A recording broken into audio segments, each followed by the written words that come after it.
अस्सलामु अलैकुम वरहमतुल्लाहि वबरकातुहू। उम्मीद है आप सब खैरियत से होंगे। अल्हम्दुलिल्लाह मैं भी ठीक हूँ। अभी मैं जा रही थी डॉक्टर के पास, तो जो है बस मेरा दिल किया कि मैं आप सबके लिए वीडियो बनाऊँ।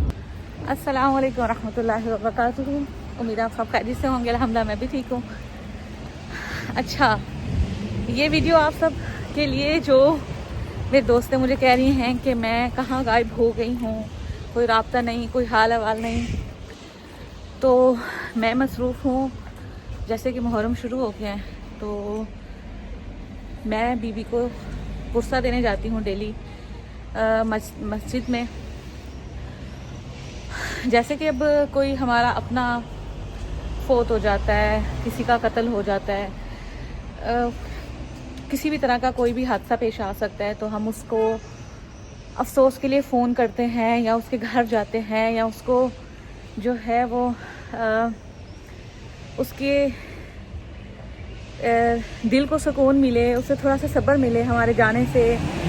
तो इसी तरह ही ये मुहर्रम का महीना है कि जिस तरह करबला का वाक़या पेश आया, और हम जो है अगर मुहर्रम में अपने घर को जो है वो माहौल नहीं देंगे कि सोग वाला, कि इसमें कितनी शहादतें हुई, करबला के वाक़े से कौन वाकिफ़ नहीं।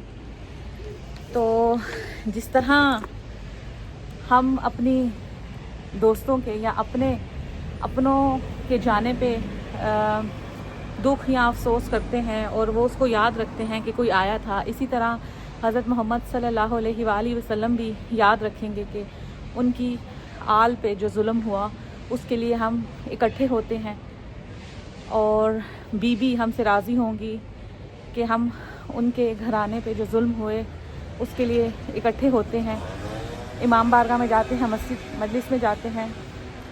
तो बस ये मेरी मसरूफ़ियात हैं। सिर्फ़ 10 से 15 दिन ये मसरूफ़ियात रहती हैं, उसके बाद वही ज़िंदगी, वही काम, वही पार्टीज़, वही चीज़ें सब कुछ रहती हैं। लेकिन रोज़े महशर हमने बीवी को मुँह दिखाना है। हज़रत मोहम्मद सल्लल्लाहु अलैहि वसल्लम को हम किस मुँह से जो है उनका सामना करेंगे या उनकी ज़ियारत करेंगे कि उनकी आल को करबला में ज़िबा किया जा रहा था, और हम अपनी मसरूफ़ ज़िंदगी में उनके लिए बैठे भी नहीं, सोचा भी नहीं, कुछ पढ़ा भी नहीं, और बीबी को पुरसा भी नहीं दिया। बस इसलिए मैं मसरूफ़ थी। अभी मैं आप सब के लिए बहुत सारी दुआओं में मेरी आप बहुत सारी दुआओं में रहते हैं। आप सब से दुआओं की रिक्वेस्ट है, अल्लाह पाक हमें आसानियाँ करने और आसानियाँ बांटने वालों में रखे, और अल्लाह पाक हमें हमेशा दूसरों के लिए आसानियाँ करने वाला रखे इंशाअल्लाह ताला। ये जो हम शिया मजलिस इमाम हुसैन करते हैं, आखिर मजलिस होती क्या है? अगर मैं इसको आपको एक इसकी बेसिक तरतीब बताऊं, तो मजलिस में सबसे पहले तिलावत कुरान पाक होता है, उसके बाद हदीस बयान की जाती है, फिर उसके बाद सलाम होता है, फिर कुर्सी पे बैठकर एक मौलाना हमें दर्स देते हैं, खिताब करते हैं, जिसमें हमें तफसीर कुरान पाक बताई जाती है और अहले बैत की मोहब्बत बताई जाती है, बहुत सारी हदीसें बयान की जाती हैं, और हमें बहुत सारे ऐसे मसाइल पर डिस्कस किया जाता है जो कि हमारी रोज़मर्रा ज़िंदगी के प्रॉब्लम्स हैं। जैसे कि हमारी पेरेंटिंग पे बात होती है, हमारी जो आजकल के मसाइल दुनिया में चल रहे हैं उनके बहुत सारे हल मिलते हैं। उसके बाद नोहा होता है, उसके बाद ज़ियारत पढ़ी जाती है, और फिर दुआ होती है। क्या हम सिर्फ़ मजलिस में इमाम हुसैन अलैहिस्सलाम को रोते हैं, या हम और भी बहुत कुछ इस मजलिस से सीखते हैं? जी हाँ, हम मजलिस से बहुत कुछ सीखते हैं। हमें मजलिस पे जाके रूहानी सुकून मिलता है, हमारी रूह की ग़िज़ा मुकम्मल होती है,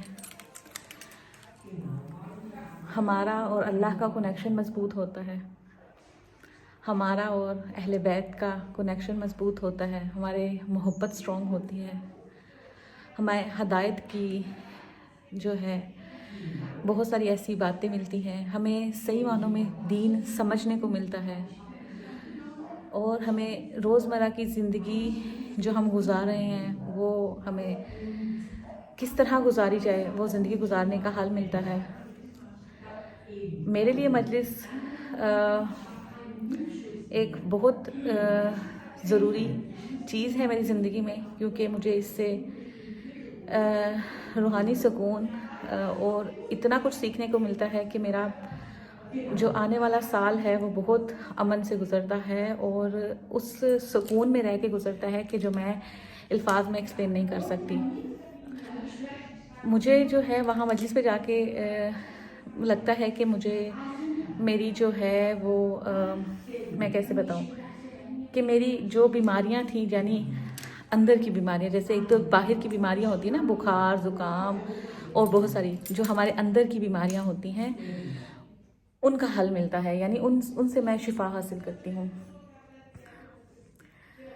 میں ویسے تو ہمیں پورا سال ہی جو ہے وہ محبت اہل بیت میں رہنا چاہیے، لیکن یہ جو ضروری ایام ہے اس میں ہمیں اس لیے مجلسیں برپا کرنی چاہیے، جیسے ہمارا کوئی اپنا جاتا ہے تو ہم جو ہے وہ اس کے افسوس میں گھر میں لوگ آتے ہیں، ملتے ہیں، افسوس کرتے ہیں، فاتحہ پڑھتے ہیں، دعائیں دیتے ہیں۔ تو اسی طرح یہ آپ اس کو سمجھیں کہ ہم اپنی بی بی فاطمہ الزہرا اور حضرت محمد صلی اللہ علیہ وآلہ وسلم کے لیے سب امام بارگاہ میں اکٹھے ہوتے ہیں، مسجد میں اکٹھے ہوتے ہیں اور ان کو پرسہ دیتے ہیں۔ کربلا کا واقعہ کیا میں یہ کہوں گی، میں یہ سمجھتی ہوں کہ کیا امام حسین علیہ السلام صرف شیعوں کے لیے یا شیعوں کا اسلام بچانے کے لیے کربلا میں گئے تھے؟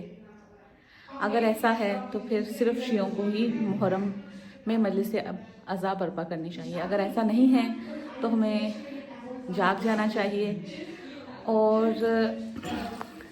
خود دین کو سیکھیں، خود سمجھیں۔ بہت ساری چیزیں، بہت ساری باتیں جو ہم سے چھپائی گئی ہیں، اب آج کل تو سوشل میڈیا کا دور ہے، خود سنیں، خود سمجھیں اور اس پہ عمل کرنے کی کوشش کریں۔ اللہ پاک ہمیں صحیح معنوں میں دین سمجھنے اور اس پہ عمل کرنے والا بنائے انشاءاللہ تعالی۔